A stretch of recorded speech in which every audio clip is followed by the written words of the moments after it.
कभी कभी जिंदगी की सबसे बड़ी सज़ा किसी गलत काम की नहीं होती, बल्कि एक बात ना सुन पाने की होती है। ये कहानी है एक माँ की, जिसने आखिरी बार बस इतना कहा था, बेटा रुक जा। गांव का एक छोटा सा घर था, मिट्टी की दीवारें, एक पुराना सा दरवाज़ा, और उसी दरवाजे के पास हर सुबह खड़ी रहती थी कमला माँ। उसका बेटा रवि आज शहर जाने वाला था, काम की तलाश में, बड़े सपनों के साथ। माँ ने रात भर आँखों में नींद नहीं आने दी। कभी बेटे के कपड़े तय करती, कभी उसकी चप्पल सीधी करती और बार बार दरवाजे की तरफ देखती। सुबह हुई, रवि बैग उठाकर बाहर आया। माँ ने धीरे से कहा, नाश्ता कर ले बेटा। रवि बोला, माँ देर हो रही है, शहर में इंटरव्यू है। माँ चुप हो गई। उसने थाली वहीं रख दी।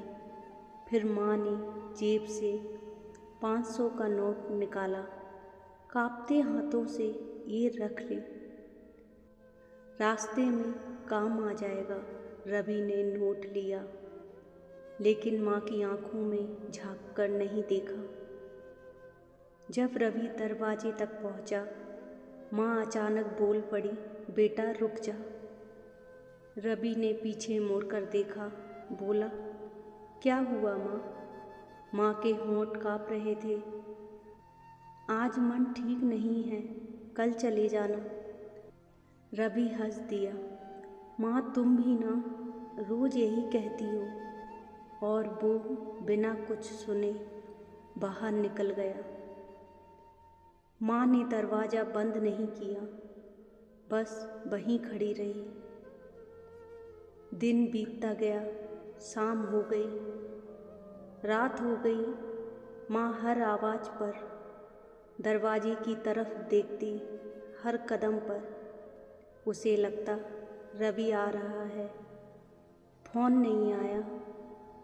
रात 12 बजे माँ ने बेटे को कॉल किया, फ़ोन बंद। उसने भगवान से कहा, बस एक बार उसकी आवाज़ सुना दे। अगली सुबह गांव में शोर मचा। शहर की बस रात में एक एक्सीडेंट का शिकार हो गई थी। माँ का दिल अजीब तरह से धड़कने लगा। वो दौड़ती हुई पड़ोसी के घर गई। किसी ने नाम लिया, रवि। माँ वहीं ज़मीन पर बैठ गई, ना चीख ना रोई, बस आसमान की तरफ देखती रही। शहर के अस्पताल में रवि का शरीर सफ़ेद चादर में लिपटा था। माँ ने चादर हटाई, बेटे के माथे को छुआ और धीरे से बोली, अब तो रुक गया बेटा। उसके हाथ में वही 500 का नोट था, मुड़ा हुआ, खून से थोड़ा सा सना। आज भी उस घर का दरवाज़ा शाम को खुला रहता है।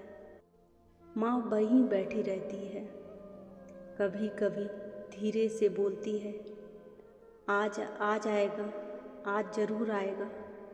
लोग कहते हैं वो पागल हो गई है, लेकिन सच्चाई ये है, वो आज भी अपने उस रुक जा का जवाब ढूंढ रही है। अगर तुम्हारी माँ आज भी तुमसे कुछ कहती है तो सुन लेना, क्योंकि माँ की कही हर बात दुआ होती है और हर रुक जा प्यार। फिर मिलते हैं एक और नई कहानी के साथ।